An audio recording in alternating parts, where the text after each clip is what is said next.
Hoje a gente vai dar continuidade, vamos continuar ali o capítulo 26. Na semana passada, vamos ver aqui. Na semana passada nós trabalhamos ali, começamos o capítulo 26, do 1 ao 11, onde nós podemos trabalhar ali a relação ali do rei Agripa ali, a defesa de Paulo, Paulo falando do testemunho dele, Paulo falando de ressurreição ali num fórum, um tribunal ali seleto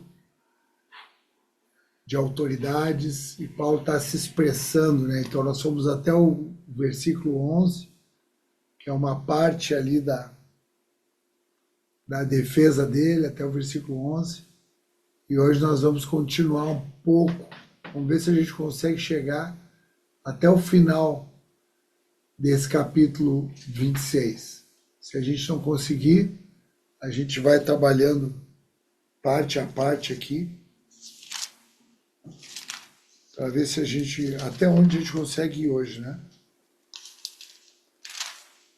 Graças a Deus. Então, estamos chegando já na reta final aí, desse lindo livro, né? Já vai também culminar em nós finalizarmos aí perto do final do ano, vai dar para a gente celebrar também o final do livro de Atos. Mas graças a Deus aí, queria tá orando a Deus, tá levantando assim um clamor de gratidão. Ora a Deus para nós, pastor Tiago, depois de tomar chimarrão aí, não sem pressa, tome chimarrão, deixa roncar o chimarrão, com calma, não deixa queimar nada aí no esôfago, é tudo em paz, tranquilo, mas para a gente estar orando assim, ações de graças mesmo, né? Súplicas, Amém. hinos, cânticos espirituais. Como é bom a gente juntos estar levantando a nossa voz aqui, reconhecendo que nós temos um Deus que é Pai, que tem no Senhor Jesus Cristo a expressão perfeita do Filho. Como é bom a gente ser parte disso, irmão, parte dessa loucura. A gente vai ver um pouco hoje a respeito da loucura de Deus, como é que é considerada essa sabedoria de Deus como loucura para os homens, né? Como um homem natural, ele fica impedido, impossibilitado de reconhecer a lógica, a coerência dessa sabedoria de Deus. Né? A sabedoria de Deus é um caminho de coerência, é um caminho de lógica, né? E que é para os eleitos, né? Para a igreja, para aqueles que foram separados pela palavra de Deus, que são santificados. Que bom, irmãos. A gente sempre tem que ter esse coração grato diante de Deus. Viu? Uma das maneiras da gente agradecer e glorificar é levantar a nossa voz em adoração, em clamor, fechar os nossos olhos, dobrar os nossos joelhos e levantar a nossa voz em gemidos inexprimíveis na presença do nosso Senhor. Fica à vontade, pastor Tiago, nos conduza em oração. Amém. Amém. É com gratidão, Senhor, que a gente reconhece, Pai. Reconhece esse ambiente espiritual que tu estabeleceu nessa noite, Senhor. É com muita gratidão, Pai, que a gente unidos aqui, Senhor, a gente reconhece, Pai, o quão pertencente nós somos a uma família, Senhor. Pelo teu Espírito, tu tem gerado isso nosso, tem gerado pertencimento no nosso coração, Pai. Nós que estávamos isolados, éramos solitários, Senhor, tu nos fez habitar em família. Muito obrigado, Senhor. Obrigado, Pai, pela expressão, Pai, que tu usou a vida do pastor nessa figura desse coração que a gente tem plena convicção que está nas tuas mãos. Que tudo que acontece conosco, Senhor, todas as circunstâncias, Pai, na nossa volta não fogem do teu controle, Senhor. Tu tens o nosso coração nas tuas mãos, Senhor, em nome de Jesus. Nós vimos ressurreição, nós falamos de ressurreição, a gente tem falado todas as quartas, Paulo tem falado sobre ressurreição, e a gente pôde ver isso. ressurreição sobre a vida do pastor, sobre a casa do pastor, sobre o casamento, sobre a relação com os filhos. Isso se estende para a igreja local, Senhor. Muito obrigado, Senhor, que a gente possa estar muito atento nessa noite, porque Tu vai ministrar profundamente no nosso coração. Tu vai ministrar profundamente no coração dos meus irmãos. Que a gente não venha se distrair, Senhor. Não venha se distrair, porque esse ambiente é um ambiente que Tu revela a Tua palavra. Tu renova a Tua palavra no nosso coração. E Tu aponta para um caminho de esperança e de vida eterna. Em nome de Jesus. Em nome de Jesus. Amém. Amém, amém. Obrigado, Thiago. Me lembrei agora, estava falando de ressurreição, a gente falou mesmo bastante, né, na aula passada, sobre ressurreição, né, como era a ressurreição, que Paulo estava dizendo da ressurreição no Antigo Testamento. Aí eu estava me lembrando que aí o médico disse assim para mim, não, porque é o seguinte que a gente vai fazer, a gente vai resetar o teu coração. Resetar e ele começa de novo, tá? Aí eu digo, tá, vamos fazer, resetar o coração, é só resetar. Pagou o coração e aí vamos voltar do zero. E é isso que o Senhor faz com a gente mesmo, né? Resetar a nossa vida, resetar o nosso coração, resetar os nossos hábitos, né? Com perdão de pecados. Graças a Deus. Amém, irmãos? Vamos ler então ali, a partir do versículo 12, capítulo 26. Vamos acompanhar juntos aí a leitura. Vamos ler até o final, depois a gente vê até onde a gente consegue chegar. Então, no final, ali no versículo 11, diz assim, muitas vezes os castiguei, Paulo estava falando, né, a respeito da vida dele, como ele perseguia os cristãos, como ele perseguia a igreja convertida a Cristo, em todos os lugares, né? Então ele diz que muitas vezes o castiguei por todas as sinagogas, obrigando-os a blasfemar, e demasiadamente enfurecidos contra eles, eu os persegui até em cidades estrangeiras. E aí ele vai falar agora dessa cidade estrangeira, ele vai dizer, com isso em mente, partir para Damasco, uma cidade estrangeira. Damasco é a capital da Síria. Então ele sai de Jerusalém, ele conseguia ali as autorizações, né, para ele poder entrar nas igrejas, nos cultos, em ambientes como esse aqui, poder prender gente e alguns até condenar à morte. Diz que ele partiu para Damasco, levando a autorização dos principais sacerdotes e por eles comissionado. Então, presta atenção, ele era comissionado pelos sacerdotes, tinha autorização legal, né? Então ele tinha autoridade para ele poder perseguir e terminar com os cristãos. Ao meio-dia, começa o versículo 13, ó rei, enquanto eu seguia pelo caminho, vi uma luz no céu mais resplandecente que o sol, que brilhou ao redor de mim e dos que iam comigo. E caindo todos nós por terra, ouvi uma voz que me falava em língua hebraica. Saulo, Saulo, por que você me persegue? É duro para você ficar dando coices contra os aguilhões. Então eu perguntei, Senhor, quem é você? Ao que o Senhor respondeu, eu sou Jesus a quem você persegue. Mas levante-se e fique em pé. Eu apareci em você para constituí-lo ministro e testemunha. Tanto das coisas em que você me viu, como daquelas pelas quais ainda lhe aparecerei. Vou livrar você do seu próprio povo e dos gentios para os quais eu o envio, para abrir os olhos deles e convertê-los das trevas para a luz e do poder de Satanás para Deus, a fim de que eles recebam remissão de pecados e herança entre os que são santificados pela fé em mim. Assim, ó rei Agripa, Não fui desobediente à visão celestial, mas anunciei primeiramente aos de Damasco e em Jerusalém, por toda a Judéia e também aos gentios, que se arrependessem e se convertessem a Deus praticando obras dignas de arrependimento. Por causa disto, alguns judeus me prenderam quando eu estava no templo e tentaram me matar. Mas com a ajuda de Deus, permaneço até o dia de hoje, dando testemunho, tanto a pequenos como a grandes, nada dizendo, a não ser o que os profetas de Moisés disseram que ia acontecer. Isto é, que o Cristo devia padecer e, sendo o primeiro da ressurreição dos mortos, anunciaria a luz ao próprio povo e aos gentios.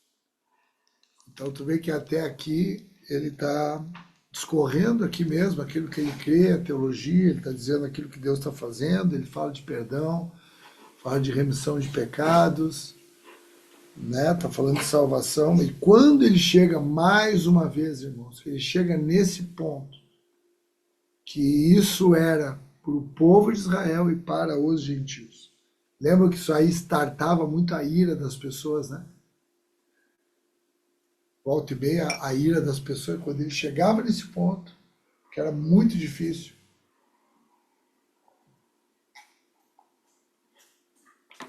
Um judeu conceber que a salvação, que o Cristo, que o Messias também era para os gentios. Os judeus, eles quando eles saíam para ir no mercado, para fazer alguma compra, que eles tinham que ter contato com os gentios, eles chegavam em casa, eles tinham todo um ritual de purificação.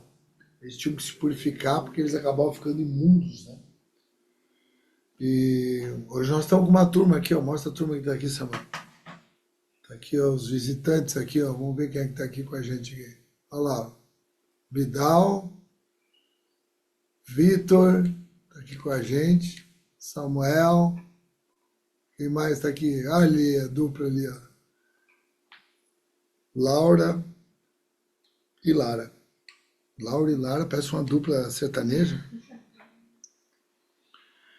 Então, quando eles tinham algum contato com os gentios, eles tinham que se purificar porque eles entendiam que eles estavam imundos. Lembra que a gente estudou que ele chamou aquele homem Ananias, aquele sumo sacerdote, Paulo chamou ele de parede branqueada, que era sepulcro caiado, né? Que eles pintavam os sepulcros de branco para eles não correr o risco de pisar em cima do sepulcro de um gentil. Então era inconcebível o nível de raiva, de ira, de preconceito que eles tinham, que também eles receberiam a palavra de Deus. E aí, nesse momento, no versículo 24, diz que quando Deus estava dizendo essas coisas, em sua defesa, Festo interrompeu gritando. Então o governador aqui tinha trazido essa reunião aqui para o rei Agripa e a Berenice escutar esse preso, que era um preso já conhecido, lembrando que ele estava 2 anos preso, né? Faziam 2 anos que ele estava preso ali, desde Félix, né? Félix tinha deixado ele preso porque ele estava esperando suborno e queria agradar politicamente os judeus. E depois assumiu Pôncio Festo, que é esse homem que está falando agora, e ele junta essas autoridades em Cesareia, que era uma cidade importante, uma cidade grande, importante, a capital da província da Judéia, nesse momento, era Cesareia, ainda que o coração fosse Jerusalém, mas a capital da província da Judéia era Cesareia. Esse governador também tinha responsabilidade e ascendência sobre a província da Cilícia. Agora esse homem se levanta e diz assim: você está louco, Paulo. Ficou louco de tanto estudar. Paulo, porém, respondeu: não estou louco, ó excelentíssimo Festo. Pelo contrário, digo palavras de verdade, de bom senso, porque tudo isso é do conhecimento do rei. a quem me dirijo com franqueza, pois estou persuadido de que nenhuma dessas coisas lhe é oculta, pois nada se passou em algum lugar escondido. Por isso pergunto, Rei Agripa, o senhor acredita nos profetas? Eu sei que o senhor acredita. Então Agripa se dirigiu a Paulo e disse, por pouco você me convence a me tornar cristão. Paulo respondeu, peço a Deus que faça com que, por pouco ou por muito, não apenas o Senhor, ó Rei, mas todos os que hoje me ouvem venham a ser alguém como eu, mas sem essas correntes. A essa altura levantou-se o rei, também o governador e Berenice, bem como os que estavam assentados com eles, e ao saírem falavam uns aos outros, dizendo, esse homem não fez nada passível de morte ou de prisão. Então Agripa se dirigiu à festa e disse, esse homem bem podia ser solto se não tivesse apelado para César. Amém. Então, muito bonita aí essa finalização aqui desse tribunal, mas eu quero começar aqui trazendo essa questão do comissionamento que ele tinha, né? Antes da conversão ele é comissionado, então ele tinha autoridade, ele tinha autorização dos judeus, dos sacerdotes, para ele perseguir, aprisionar e às vezes até condenar à morte alguns cristãos. Só que agora diz que uma luz brilha no caminho de Damasco e agora ele recebe uma outra voz e diz que aquela voz ali falava em aramaico e por isso que ela não conseguia ser interpretada pelos outros que estavam juntos ali, porque apesar de ser uma voz semita, o idioma que se falava, ele falou em hebraico, né? Mas o idioma que se falava era o aramaico naquela região. Então, o hebraico não se tinha discernimento, né, dele. E ele, como era um rabino ali estudado, só os rabinos, as pessoas mais importantes que falavam, que interpretavam o aramaico. Então, a partir daquele momento ali, que ele começou a ter aquela experiência e que ele ouviu aquela voz, né, perguntando para ele por que ele estava perseguindo, e disse assim, ó, por que tu está dando coice contra os aguilhões? Recalcitrando, tem uma versão que fala, né? Está recalcitrando contra os aguilhões. E o que é o aguilhão? O aguilhão é aquela lança, uma ponta, né, de ferro, que ela ia tocando no boi quando ele estava no arado ali, com o jugo, para eles poderem trabalhar, para eles ir avante, né? Então ele está dizendo, porque se tu ficasse incomodado com aquilo ali, tu desse um coice contra aquilo ali, era pior, né? Isso machucava mais ainda. Ele diz, tu está dando coice contra os aguilhões. O aguilhão está te enviando para um lugar e tu está resistindo. Quantas vezes a gente faz isso, né, irmãos? Deus vai dando uma direção para a gente e a gente vai ali se voltando contra aquela direção. E aí diz que é dando coice contra os aguilhões, aquilo que está nos direcionando para trabalhar, a gente fica incomodado com aquilo ali, né? Porque machuca um pouquinho, mas é dando direção para a gente. E aí a gente vai e se volta contra aquilo ali, aí bate naquilo ali, aí dá coisa naquilo ali.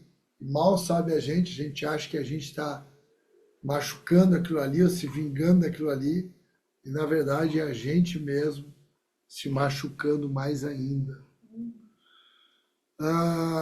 Então diz que ele perguntou, Senhor, quem é você? E aqui, Senhor é Kyrios, Deus, Kyrios, do grego Kyrios, quem é você?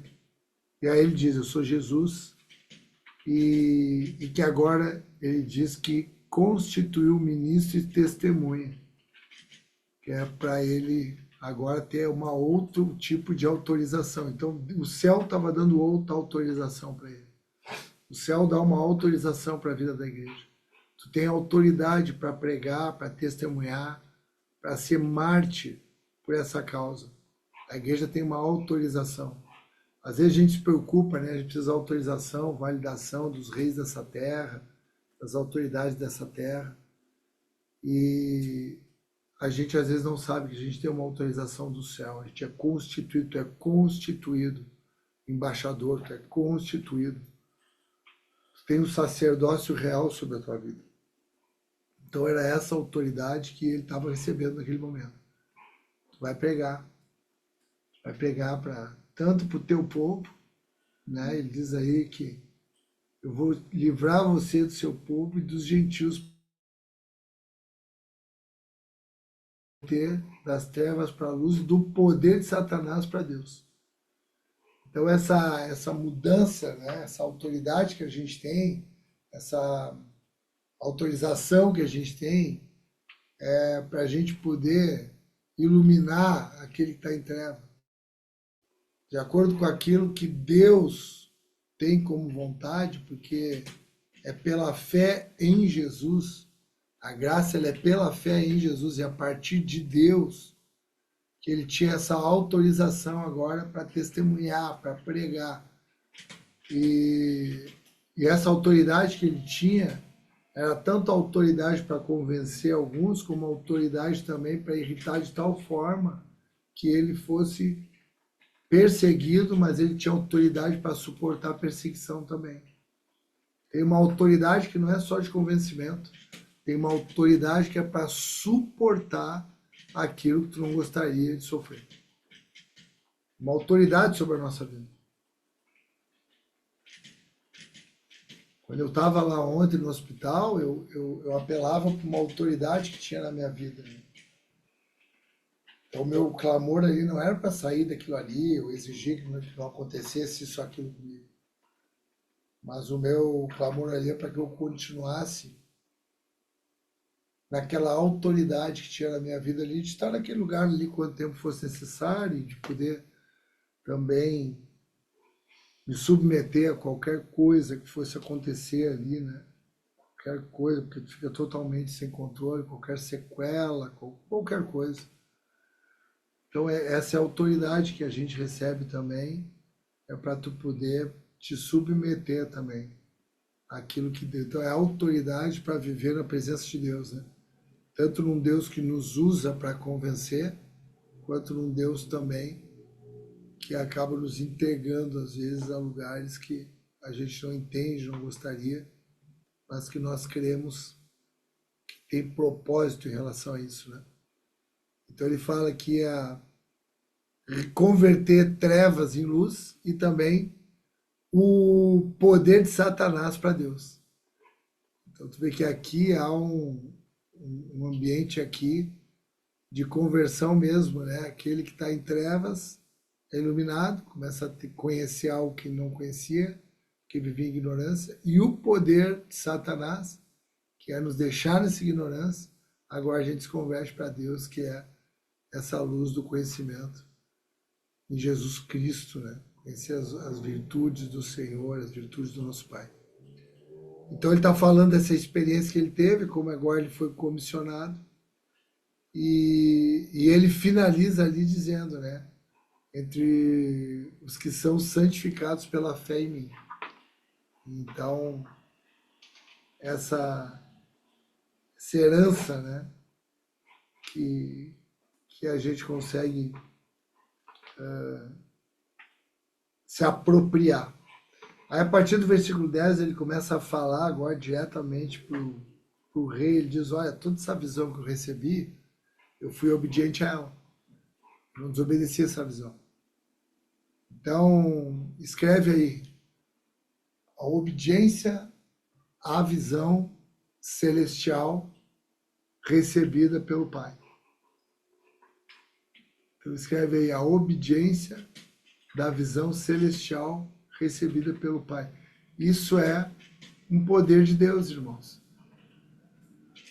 É impossível a gente obedecer.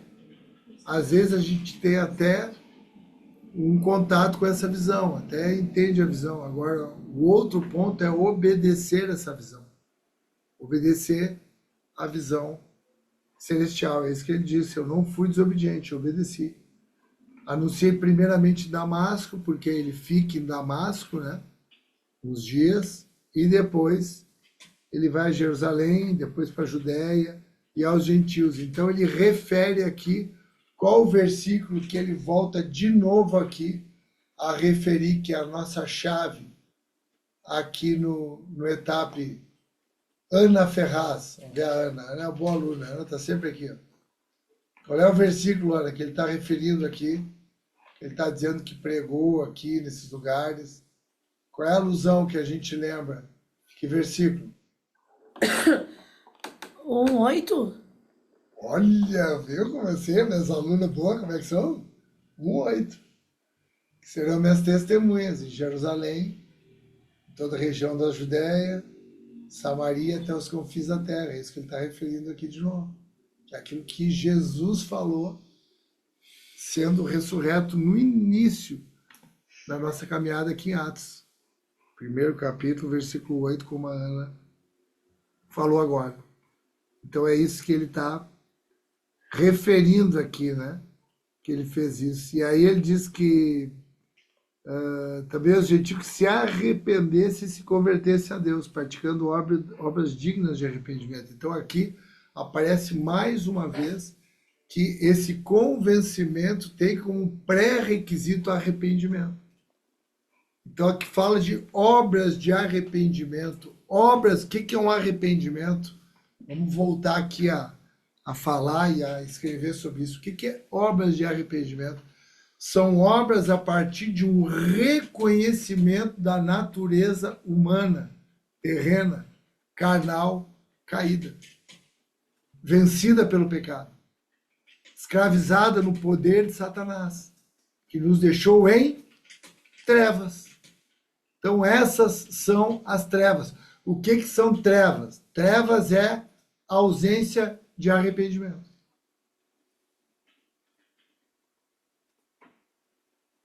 Arrependimento é um conhecimento que estava oculto. Qual o conhecimento que estava oculto, irmãos? O conhecimento da natureza iníqua, impiedosa, cruel da carne do homem. Então agora o arrependimento faz com que o homem conheça essa natureza. Então, escreve aí, não é arrependimento do que eu fiz. É arrependimento da natureza que habita em mim. O pecado. A cobiça. A ausência de amor. O medo. A insegurança. Isso tudo que nós nos tornamos. É impossível o homem reconhecer essas coisas se não for a partir de Deus no arrependimento. Então, esse convencimento. Então, quando Paulo está dizendo aqui que ele leva as pessoas ao arrependimento e a se converter, aqui é importante a gente saber que isso aqui ele é instrumento, não é ele que faz. Senão ele não estava na situação que ele estava. Então, nós não temos poder para gerar arrependimento. Nós não temos poder para gerar convencimento. Nós temos o privilégio, a oportunidade de, quando Deus quiser, sermos instrumentos em algumas situações. Para Deus tocar na vida dessas pessoas eleitas e escolhidas. Amém, irmãos? Amém. Glória a Deus. Essa parte aqui teológica é importante a gente deixar bem grifado aí. Arrependimento como pré-requisito, conhecimento da natureza impiedosa, ímpia, iníqua, iniquidade, crueldade. Agora, há obras de arrependimento. Aí no versículo 21 ele traz o porquê que ele está ali. Então ele começa a dizer, olha, eu estou aqui porque os judeus me prenderam quando eu estava no templo, eles tentaram me matar. Está falando daquela situação, quando ele chega da terceira viagem missionária, lembram disso? Na festa de Pentecostes, ele chega no templo, levando um homem com ele, Teófilo, de Éfeso, Os judeus de Éfeso que estavam em Jerusalém também para a festa viram e presumiram que o Teófilo tinha entrado no templo, junto com Paulo. Por isso que ele diz que acusam ele de ter profanado o templo. Aí diz que tentaram matar ele, e aí foi onde, aí no versículo 22, eu quero que vocês grifem aí, que a gente possa discorrer um pouquinho dele. Porque ele diz que com a ajuda de Deus, permanece até o dia de hoje dando testemunho, tanto a pequenos quanto a grandes, nada dizendo a não ser o que os profetas e Moisés disseram que ia acontecer. Isto é,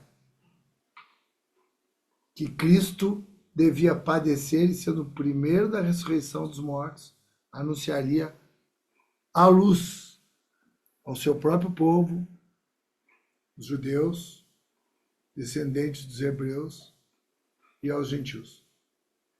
Então aqui ele faz um discorrer, uma finalização teológica aqui. Ele fala que é com a ajuda de Deus, porque senão teriam matado ele, mas com a ajuda de Deus, e na verdade a ajuda de Deus foi um instrumento usado, foi um comandante romano. Como é que é o nome do comandante romano que ajudou ele, Elisandro? Lá em Roma, que saiu ali da fortaleza de Antônia e ajudou ele, não deixou destroçarem ele. Cláudio Lísias. Cláudio, meu Deus, eu sabia que ia chegar no final aqui, nós ia estar todo mundo passado. Todo mundo passar de ano. Meu Deus do céu, muito bem, Elisandro. Cláudio Lísias. Então esse homem ele é usado ali para tirar ele, recolher ele, aí começa uma série de julgamentos na própria fortaleza, depois no Sinédrio, depois ele é levado para a presença de Félix em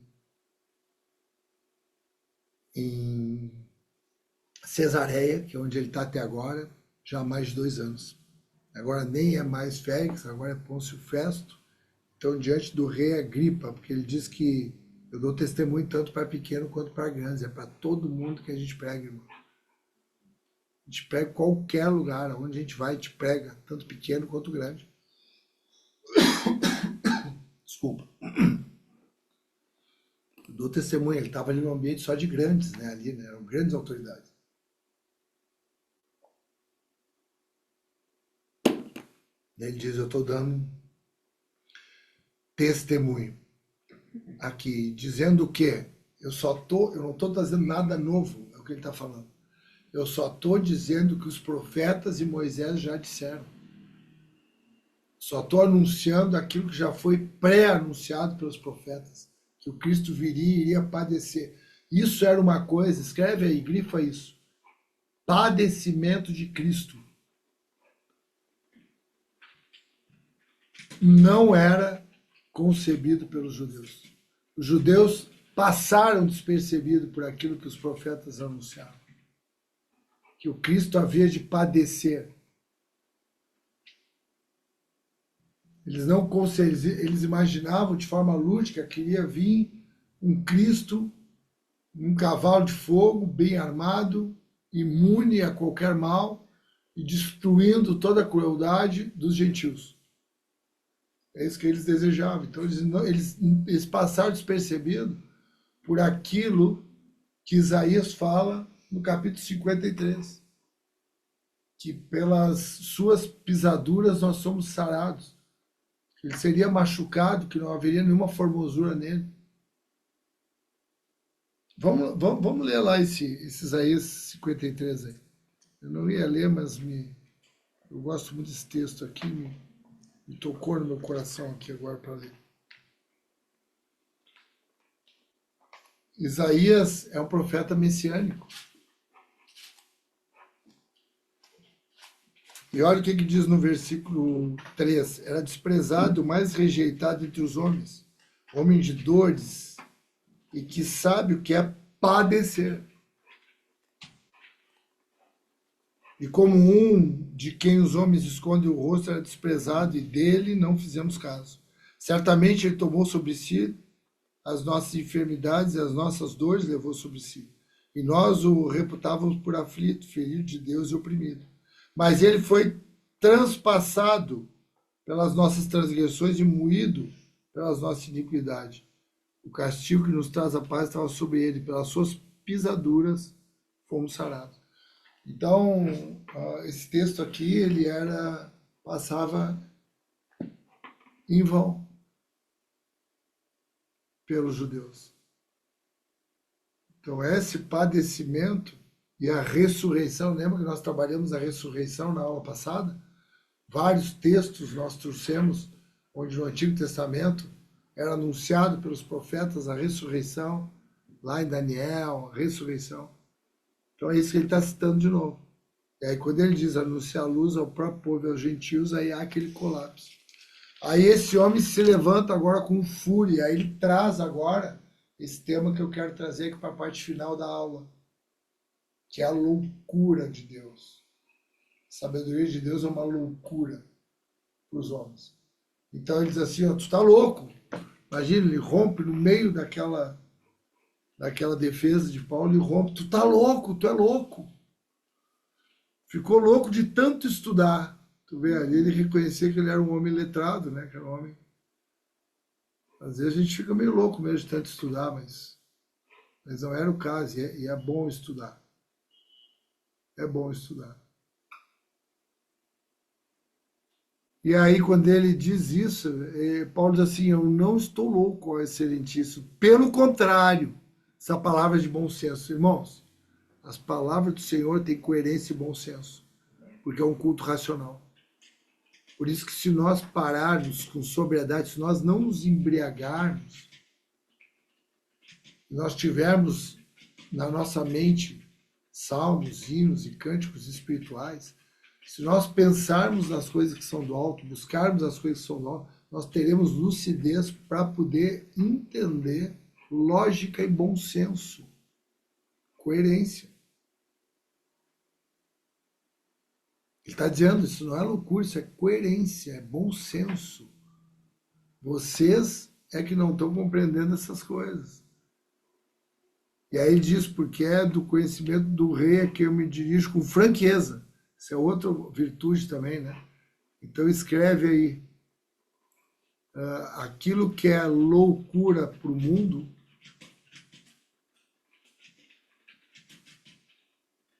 na sabedoria de Deus, é coerência e franqueza. Transparência. Coerência, franqueza e transparência. Então, são 3 atributos que a gente precisa encontrar nas pessoas e nos ambientes.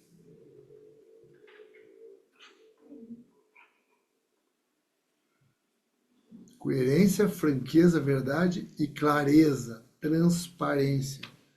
Porque daí ele diz, porque tudo isso é conhecimento do rei que me dirige com franqueza, porque estou persuadido que nenhuma dessas coisas lhe é oculta, pois nada se passou em algum lugar escondido. As coisas de Deus não são escondidas.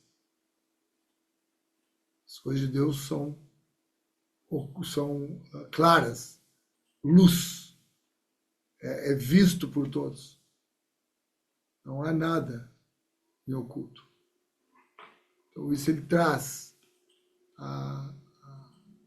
o contraponto da loucura. E aí eu quero que vocês abram lá no livro de 1 aos Coríntios, anota esse texto aí, 1 aos Coríntios, Paulo falando para essa igreja, no primeiro capítulo desse primeiro livro aos Coríntios, abre lá. 1 aos Coríntios, primeiro capítulo. Glória a Deus. 1 aos Coríntios, primeiro capítulo. Versículo 18 diz assim, certamente a palavra da cruz é loucura para os que se perdem, mas para nós que somos salvos, poder de Deus. Pois está escrito, destruirei a sabedoria dos sábios e aniquilarei a inteligência dos instruídos. Onde está o sábio? Onde está o escriba? Onde o inquiridor deste século? Porventura não tornou Deus loucura a sabedoria do mundo? Visto como a sabedoria de Deus, o mundo não o conheceu por sua própria sabedoria. Aprove a Deus salvar os que creem pela loucura da pregação. Porque tanto judeus pedem sinais como gregos buscam sabedoria. Mas nós pregamos a Cristo crucificado, escândalo para os judeus, loucura para os gentios. Mas para os que foram chamados, tanto judeus como gregos, pregamos a Cristo, poder de Deus e sabedoria de Deus. Porque a loucura de Deus é mais sábia do que os homens, e a fraqueza de Deus é mais forte do que os homens. Aleluia, irmãos. Não dá para entender, isso é coisa para os sábios que eles receberam iluminação, para aqueles que foram chamados, para aqueles que foram santificados. E aí aqui não interessa se é grego, se é judeu, porque aqui termina o preconceito, aqui termina a divisão, aqui entra a reconciliação. Então aqui finaliza ele trazendo uma palavra de reconciliação, aonde o povo judeu entende que há separação. Esse é o poder de Satanás. Qual é o poder? O que é trevas e o poder de Satanás? É a separação. É grego e judeu. É branco e preto. É homem e mulher. É de tal igreja ou de tal igreja. De tal religião ou de tal religião. É de tal país ou de tal país. Esse é o poder de Satanás. Qual é o poder de Deus? A reconciliação. Então escreve aí. Poder de Satanás. Separação. Divisão. Poder de Deus. Reconciliação.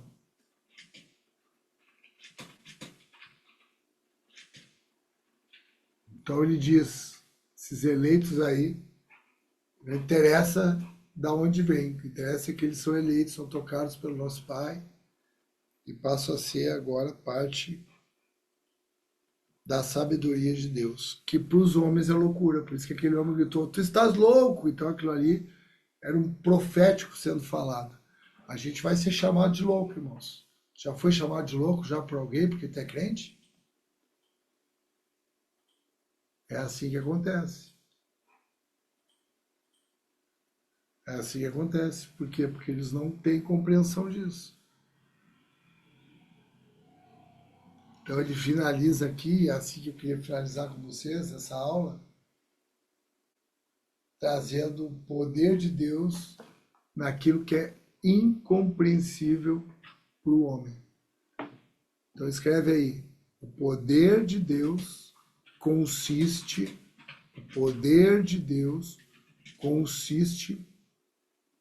naquilo, vírgula, em tudo que é incompreensível para o homem.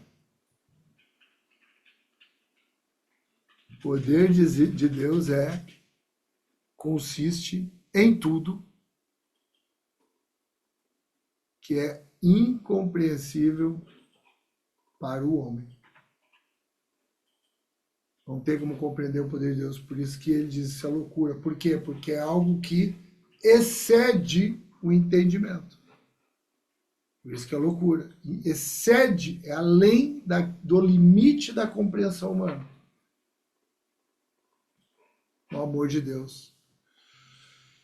E aí diz que depois desse episódio aí o Paulo fala diretamente para o rei, né? Tu acredita nos profetas? Tu sabe que isso foi profetizado? Tu sabe disso? Ele é bem incisivo, assim, né? Paulo ele vai agora diretamente no rei. A última fala dele vai direto no rei e se dirige diretamente do rei. É interessante, né? Porque o outro lá começa a falar com ele, Festo, presta atenção nisso.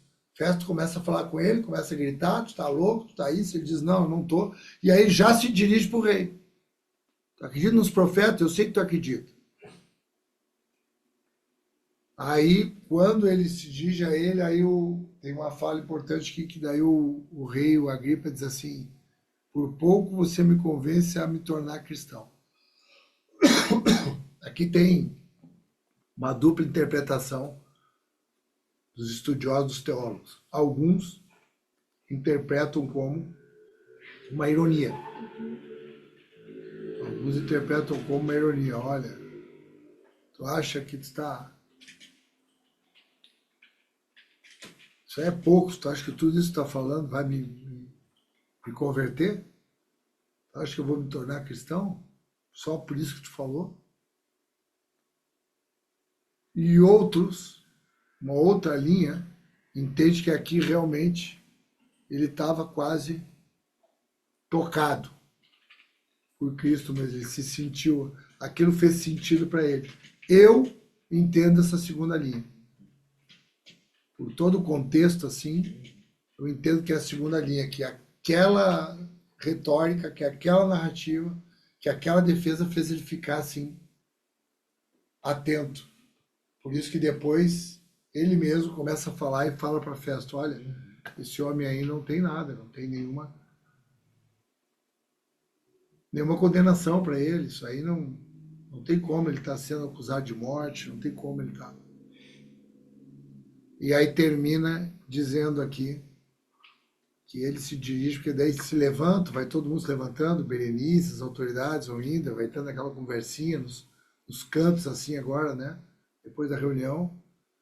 E aí vão dizendo, olha, não tem culpa e tal, não fez nada passível de morte, de prisão. E aí a Agripa se dirige ao Festo, com o governador, e diz esse homem aí, bem que podia ser solto se não tivesse apelado para César. Então aqui parece, né, que ele, poxa, ele errou quando apelou para César, porque aqui ele ia ser solto. Só que não é isso, porque a gente viu que aquilo era uma emboscada e queriam matar ele no caminho para Jerusalém. E tinha um propósito com a vida desse homem, que ele tinha que ir até Roma, passar por todas essas pregações aí. Amém, irmãos? E aí, para finalizar, eu queria ler lá Atos 9, 15.